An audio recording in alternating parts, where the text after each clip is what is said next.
guys! Ako ay nagbabalik dahil magsa-summer na naman. Siyempre, papalit na naman tayo ng stroller.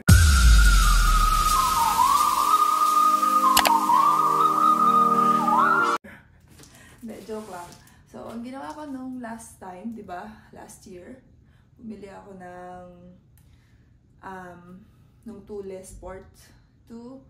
Tapos, nung late mga September last year din, bumili ako ng isa pang stroller, which is yung Thule na Urban Glide naman.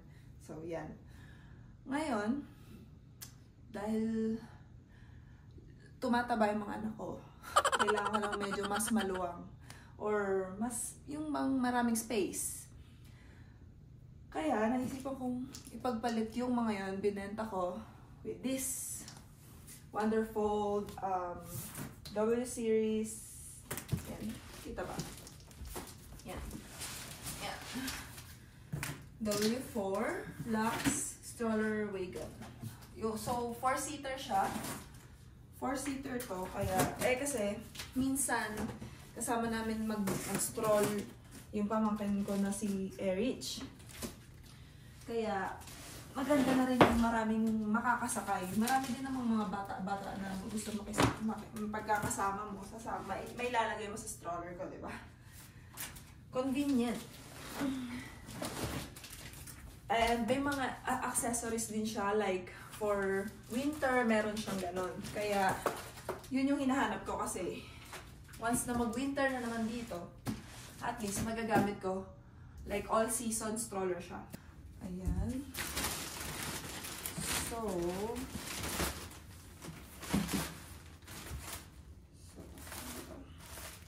ito yung parang canopy niya.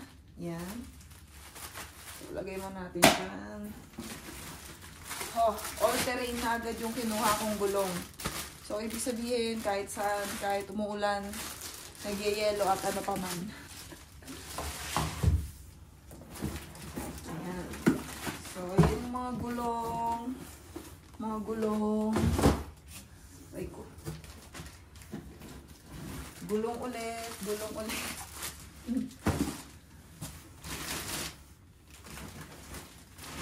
At yung kanyang, i-assemble ko pala to. Kanyang apakan. Okay. Diyan natin yan. Alright. So, at yung para sa canopy.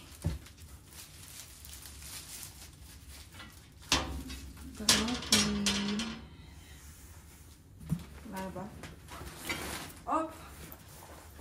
Yung storage. Yung panglikod niya. Ito yung storage niya. So, okay na okay din. Marami ding mailalagay. Diba? Kita ba? Ayan. Okay na okay din, diba? Ayan. So, open na natin. Ilabas natin sa box.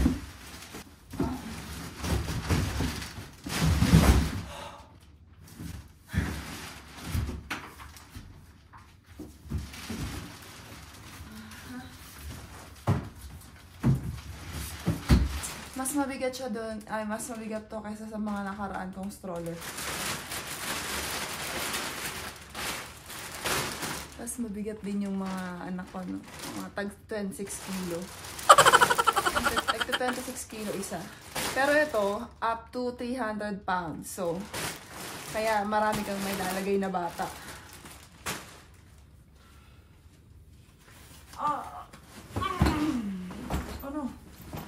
So,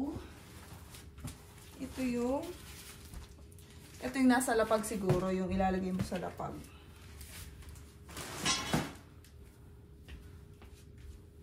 Tapos, ayan, yung kanyang seat.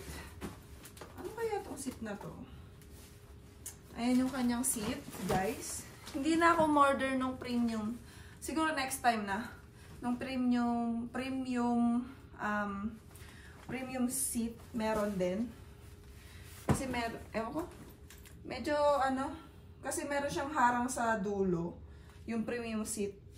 may harang siya sa dulo. So, parang feeling ko hindi siya aakma. Hindi siya pwedeng pang-apatan na bata kung premium seat yung gamit mo. So, hindi na lang siguro. Okay naman to eh.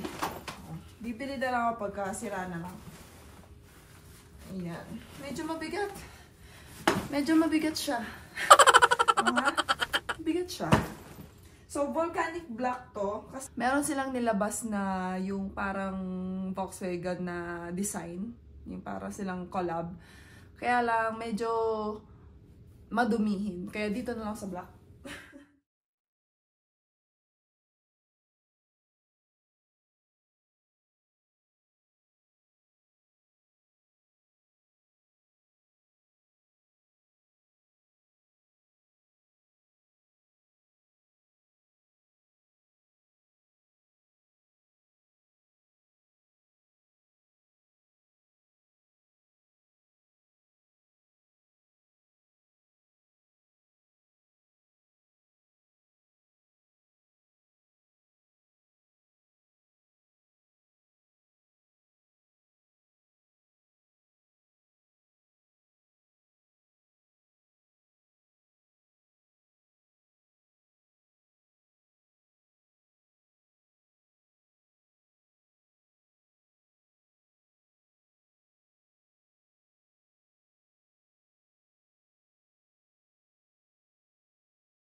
So, meron pa akong dapat bilhin dito.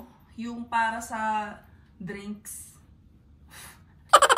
So, para sa drinks nila dito. Ayan. Para at least meron akong lalagyan ng aking juice. Diba? Pwede na. Ang laki. OMG, ang laki. Wonderful. Yay!